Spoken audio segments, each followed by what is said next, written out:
साल से बड़ी मुश्किल से चिपका हुआ है।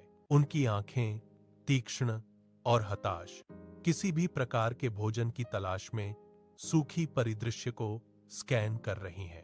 एक दयनीय भूख उसे खाए जा रही है, जो उसके दुबले पतले शरीर और थकी हुई आंखों में झलकती है। उसके चोंच से एक कमजोर कर्कश कांव निकलती है, एक उदास चीख जो खामोश खाली हवा में गूंजती है। यह एक विनती है, मदद के लिए, एक हताश फुसफुसाहट जो गांव के विशाल उदासीन विस्तार में खो गई है। धूप से भरे आंगन में एक आदमी बैठा है, उसकी निगाहें दूर कहीं खोई हुई हैं। वह दुनिया का एक मूक दर्शक है।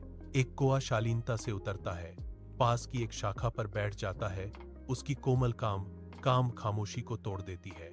आदमी की आंखें कौवे की आंखों से मिलती हैं। जैसे ही वह चावल का एक छोटा सा हिस्सा पेश करता है, उनके बीच समझ की एक झलक दिखाई देती है।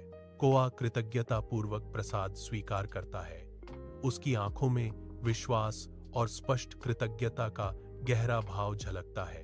शांत आंगन में एक पंख फड़फड़ाता हुआ कौवा बिखरे हुए चावल के दानों को चुग रहा है, जो कोमल सुबह की रोशनी में नहाया हुआ है।